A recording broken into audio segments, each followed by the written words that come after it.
Hey guys, welcome back to an interesting video on Wild Rift. So today we are back with a Rakan supplementary guide, and today we're going to be talking about the full tanky, supporty kind of Rakan. I say full tank, but in reality my first two items are not even tank items, and we're going to get into that pretty much right now.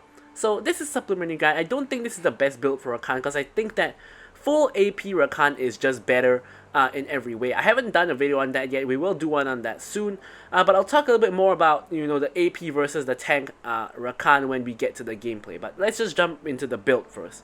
So of course we want to start off with a relic shield. Pretty much is the best support item for Rakan. Allows you to of course control the wave, allows you to heal up on minions, gives you a little bit of extra health as well, which is going to help later on with your Warmocks. And yeah. So pretty much just the best one. Do not take Spectral Sickle. It's really hard to proc on Rakan because you have to commit to proc it, so don't take that. Next up, Imperial Mandate, the most important support item for Rakan. Gives him, of course, good stats, health, AP, ability, haste, but of course the passive, whenever you CC someone, allows you to apply bonus magic damage as well as a mark. And when your allies detonate the mark, they will, of course, cause extra damage as well as give movement speed to both you and them, which is really useful, especially because when you're playing Rakan, you are looking for those big 4 or 5 man engages, and you should be able to apply this to multiple people. So getting Imperial Mandate applied on the enemy team could win your team the fight. Then of course we go for our boots. So our boots, obviously want to go for defensive boots, either the steel caps or the merc treads, depending on what kind of damage is more predominant on the enemy team, and we want to always go for a proto belt. Now why do I say that?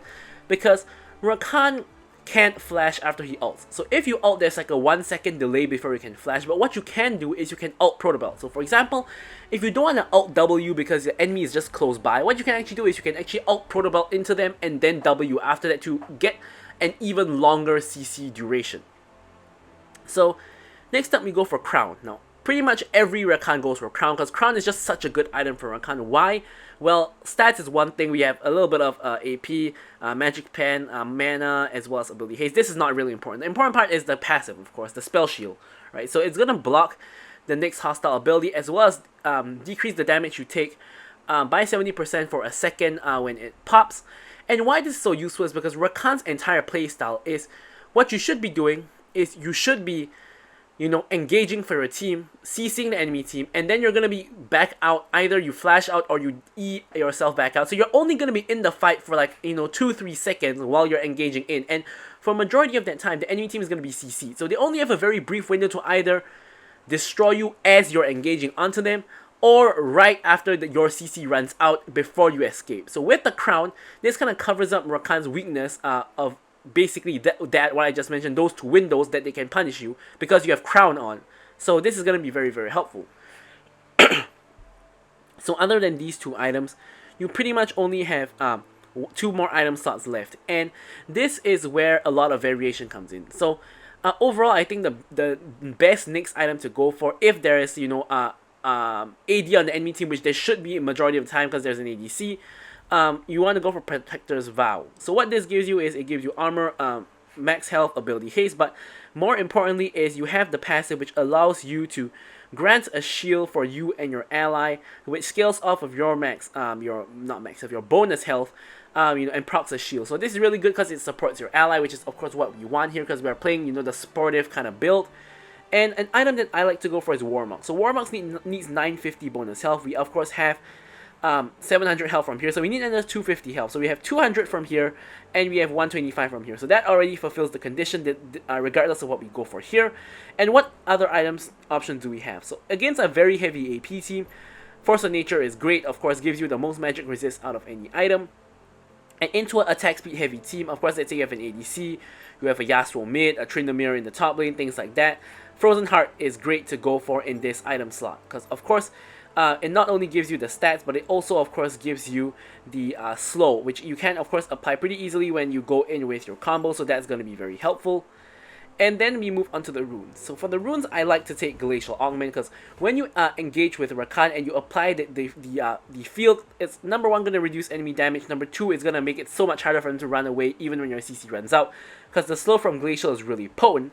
And then of course we go into the resolve tree. So first up we go for Courage of the Colossus, which allows you to get a shield whenever you immobilize an enemy champion. Obviously Rakan full of CC, really easy to do that, so you're going to get a lot of shielding.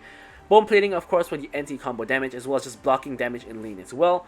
And I actually like to go for Perseverance here instead of Overgrowth. Most people like to take Overgrowth in this slot, myself included for a majority of champions. But in this case, Rakan's pure health is not really that important. What's more important is that you're able to get in and get out. Remember those two windows I was telling you about as you're engaging and after your engage is over?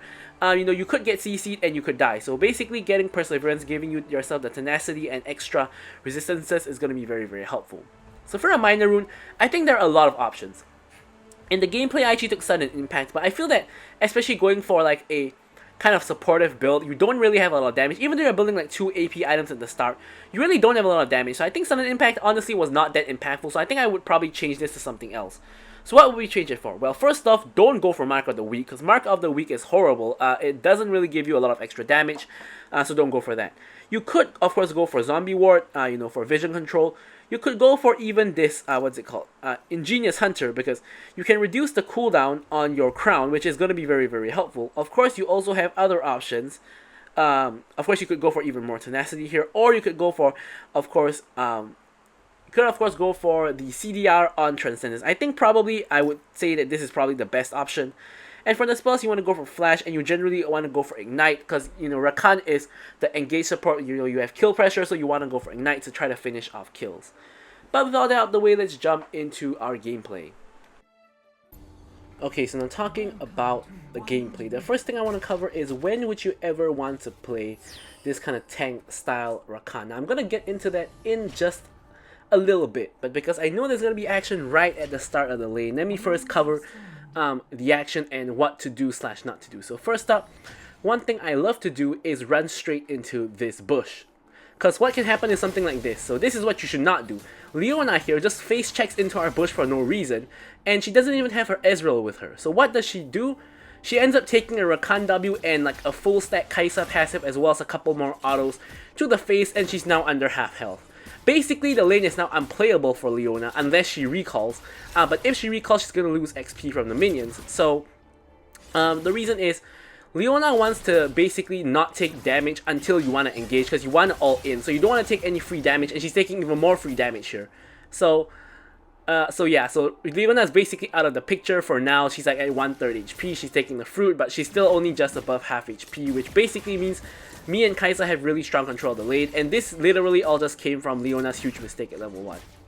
So now I'm going to start talking about Rakan's build. So I actually think full AP Rakan is a lot better, because my personal theory about how Rakan should be played is Rakan is a champion that regardless of what build you want to play, you will basically jump in, engage for your team, and jump out. So in my opinion, what's the point of building Rakan tank if your job is already done after you engage and get out? Like, you don't even necessarily have to get out, but when you engage, your job is technically already done. So if you build tank, you're not going to be that frontline tank that's going to stand in front of your team to take damage. That's not going to happen. So of course, when you build tank, you do have a lot more survivability, and you are able to, of course, survive a lot more easily compared to the AP build. But I think that tank Rakan is just a waste, because Rakan does so much damage when you build him AP. Of course, it's a lot more expensive, but instead of building tank Rakan, why not go with full AP Rakan? And you can sometimes just one-shot the enemy ADC, one-shot the enemy mid laner, or if you don't one-shot them, you're gonna at least just get them really, really low. And when this happens, your team can basically just finish the job. Here I go in to pretty much save Kai'Sa's life. Once again, I'm going in with the shield to save Kai'Sa's life. That shield honestly completely saved her, and me engaging on Ezreal, that also completely saved her. And now the enemy team is sitting on quite low HP bars. Now, of course, I'm playing Rakan, so I don't really have damage to finish them off, regardless of whether I was playing tank or I was playing AP, because at this point I only have my support items, so really nothing much I can do here. I managed to get the wave into a even-ish state where it's going to push towards us in the lane, so I'm just going to back and let Kai'Sa deal with the wave. Of course, ADC collecting wave is going to be very important. But yeah, so back to what I was trying to say, which is, if you're going in, why not just use, you know, damage to just one-shot an essential enemy carry? So you basically essentially kind of become a pseudo assassin engage kind of champion. And in my opinion, if you go for full AP Rakan, if you go in and die, if you got off a good engage, you don't even have to kill anyone. As long as you got off a good engage, like say if you get a 3-man engage onto the enemy, like ADC, mid laner, and support, that's good enough. You've literally done your job. As long as you engage when your team is, you know, in a position to follow up. Like, you obviously don't engage, you know, 1v3 alone when your teammates are not around. Then obviously you have not done your job. But if you have basically just done your job by engaging, you don't even have to kill anyone. If you've done your job by engaging and making sure the enemy team is going to die to your team, then it's really no issue at all. Your job is already done. So here once again, I'm trying to shield to save my ADC, but unfortunately, Ahri does end up getting the kill. Eventually gets the reset and gets the healing as well, which allows her to also kill the Twitch and get another reset. Obviously, I can't kill her, so I'm just going to run away and I'm just going to reset. There's nothing much I can really do in this situation. So it's just a little bit unfortunate. So that's kind of the main reason why I think that AP Rakan is way better. So then your next question will be, so why are you going for full tank Rakan in this video? Well, the explanation is simple. In this particular match, I think full AP Rakan is nearly impossible to play, and since I've already picked Rakan, I have to of course build Rakan in some way. And why do I say that? Well, basically, I don't want to use my AP to burst down Leona. I don't want to use my AP to burst down Pantheon. I want to burst down preferably Ahri or Ezreal, and maybe Lee Sin, you know, if we're trying to fight for an objective or, you know, something like that. Or in the later game, the jungler is very valuable. But what do these champions all have? They have insane mobility, right? They all have flashes. Ahri has dash on her ultimate. Ezreal has dash on his E, and Lee Sin has dash, a free targeted dash on his W, and he has another dash on his Q if he hits it on someone. So how easy is it gonna be to hit a nice Rakan engage onto these three critical carries?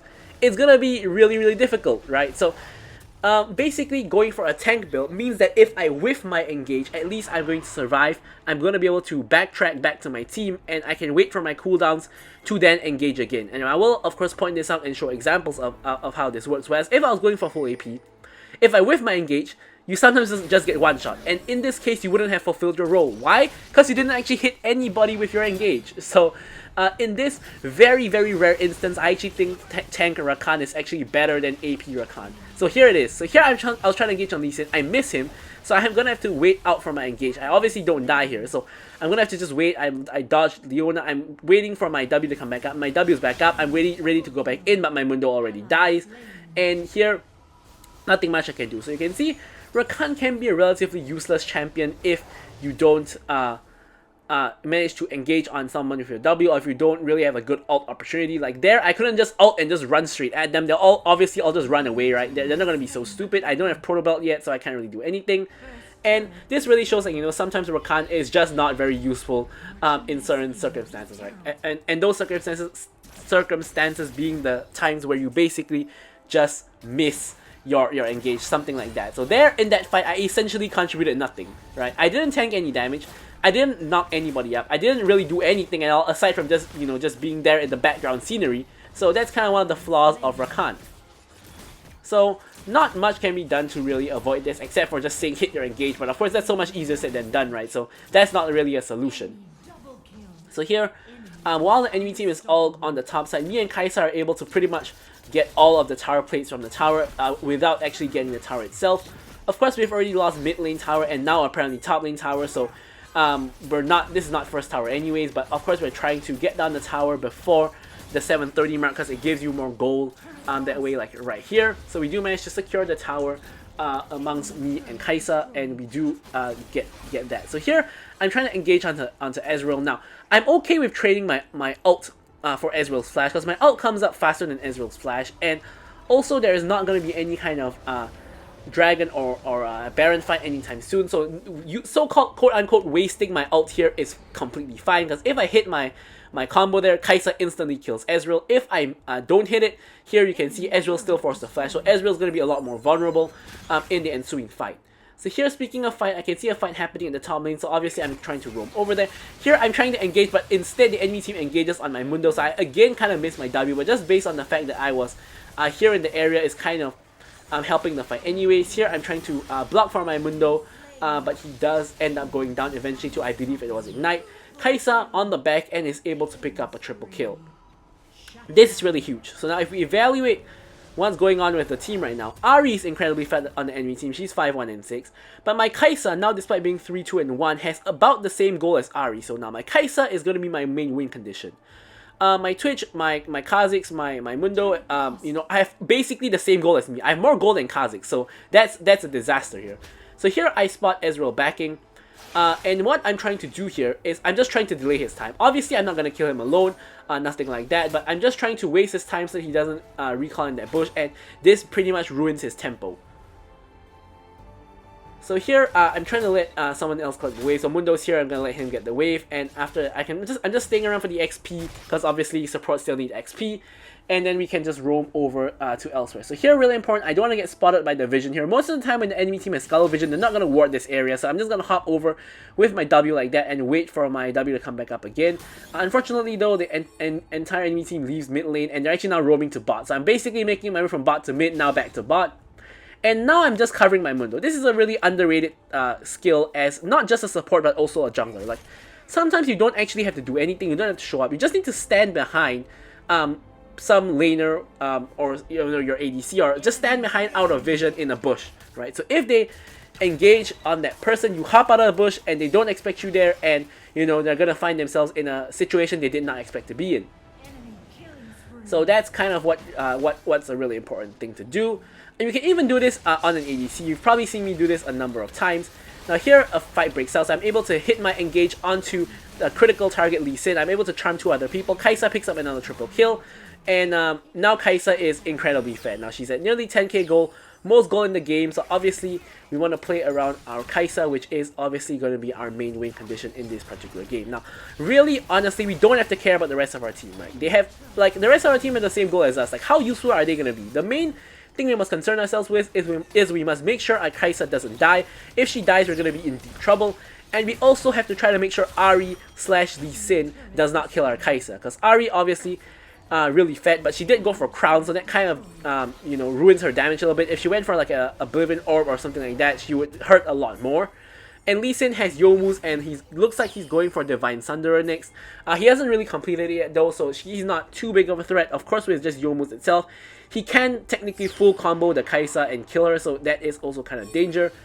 So here, my Kai'Sa's not in position to contest Dragon. So what do? I'm not going to Dragon. I'm just trying to see if I can help my Twitch escape from the enemy jungle, which I do actually manage to do. So now that Kai'Sa is here and ready, I'm going to head over to the Dragon as well. But of course, it's already taken by the enemy team. Is this a big problem? No. Did I make a mistake? I did not, because as I mentioned, we want to play around our Kai'Sa like what we're seeing here. So here, we're not overly committing onto Leona, and the reason for that is I don't really know where the enemy team members are. I can see Ahri bot, I saw Pantheon top briefly, but I don't know where it's Lee Sin. So I don't want to hop in there and bait my Kai'Sa in. Now, sometimes a disaster that can happen is if you go in, you're going to bait your ADC to go in as well, and then that could be a bad engage, and you could get yourself and or your ADC killed. So I see Kai'Sa in danger, I'm just going to hop over to her, engage onto the Leona, and engage onto the Pantheon as well. Now Lee Sin is on top of my Kai'Sa, so I'm hopping back quickly to try to help her out, but turns out she didn't even need my help, which is, you know, which is always a good thing. And here she picks up another triple kill. So from, you know, being like 0 and 2, she's now 11 and 2 at 12k gold. So 3k gold ahead of basically anybody else in the game. She's picking up red buff. In the meantime, what am I doing? Staying around, clearing out vision, just making sure I'm somewhere near. But I see Ahri going for her, so I'm headed right over, see if I can help. Turns out she doesn't even need my help again. In fact, she's trying to kill the Ahri instead of the Ahri trying to kill her. So no big problem here. Leona tries to engage on me for some reason. I'm not sure why, because even if she hit that, I don't think I'm gonna die anyway.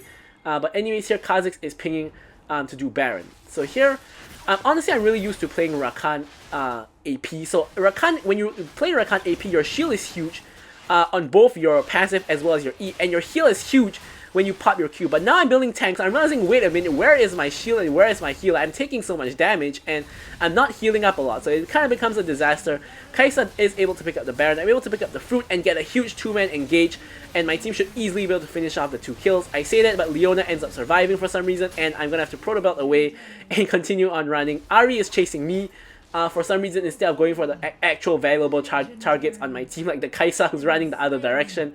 But here, I was basically just running away, but I ended up indirectly distracting the Ahri, who for some reason decides she wants to go for me instead of the Kai'Sa, who has like a 1000 gold shutdown at this point in time.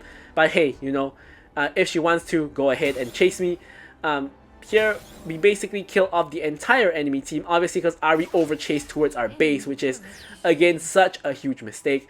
We're able to actually pick up inhib in mid and bot as well, and we're actually also pushing in from top inhib. Now obviously I'm quickly trying to join my team. Unfortunately, the crown that I just bought got broken by an Ezreal ult. At least that means I'm going to be at full HP and full shield when I come on in, which is right now. Now my Kai'Sa is kind of getting destroyed here, so I'm trying to protect my Kai'Sa by eliminating their damage dealer. So here you can see what I did there is Leona was on top of my Kai'Sa. I believe Kai'Sa has enough lifesteal with her Bloodthirster to deal with a Leona's damage. So instead of jumping to my Kai'Sa and engaging on Leona, who doesn't actually do damage, I engage on the Ezreal, who is the one doing the damage, and also this kind of dissuades Ari from moving forward because she has to walk forward and might get charmed by me. So I'm actually able to protect Kai'Sa by engaging on the enemy carries. And she does survive, and with the Bloodthirster attacking just the minions as well as the Crux just now, she is able to pretty much lifesteal back to like a pretty much just full health at this point. So here my team has had enough. They are going to reset. Of course I was dead just now, so I don't technically really have to reset here, but since my team is resetting, there's no reason for me to stay around. Might as well just back and get this Kindle Gem. You know, might come in handy. Who knows, that little bit of cooldown and health might be a difference sometime.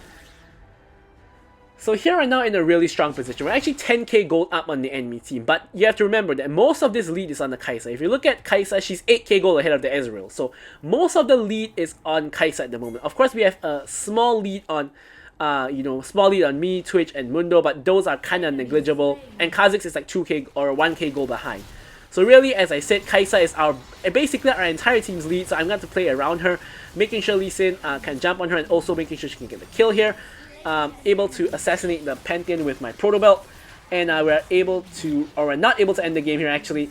We end up trolling, and because we actually tried to attack the base when there was no minions, actually me, Kai'Sa, and Kha'Zix all end up dying like complete noobs, complete rookie mistake, and Twitch tries to end the game and ignore the Ezreal, but you can't do that because Ezreal does do damage, and Twitch is now sent running for the hills. So now, situation's interesting, right? Kai'Sa has now given over her shutdown. Obviously, she's still the most important person that I need to protect, but she's given over her shutdown to Pantheon. Thank goodness, because it's not Ari or Ezreal. Because Pantheon is kind of useless in this game. He has kind of a really weird build of going for Divine Thunder and into Youmu's, which is a really strange build. And he's not very useful at the moment. He's actually still behind the Mundo even after that shutdown. So he's kind of a really useless guy to give shutdown to. Really unlucky for the enemy team. Here the triple dragon is up for the enemy team, so they want to get this Infernal so that they can get triple dragon, but obviously we have something to say about that. Here I'm jumping on top of my Kai'Sa, I'm trying to engage. Unfortunately I get kicked away, and I try to Proto Belt forward for the flash forward for the engage, but my ult runs out, which ends up being a pretty scuffed engage. But I'm still able to, pretty much do my role of kind of distracting the enemy team and just knocking up a couple people, charming like a Leona and whatnot, and we are able to pick up kills onto Leona and Pantheon, so it's still alright. Here I was trying to protect my Kha'Zix by jumping on top of him when Lee Sin jumps, but because he actually jumps away from my knockup, he ends up dying to Lee Sin. Oh well, Kha'Zix doesn't matter anyway, we just need Kai'Sa to end the game here. So here I'm just trying to distract the Ari, and Kai'Sa does end up ending the game. So, as usual, I'm going to leave you guys with the stats. Thank you guys so much for watching the video, and goodbye.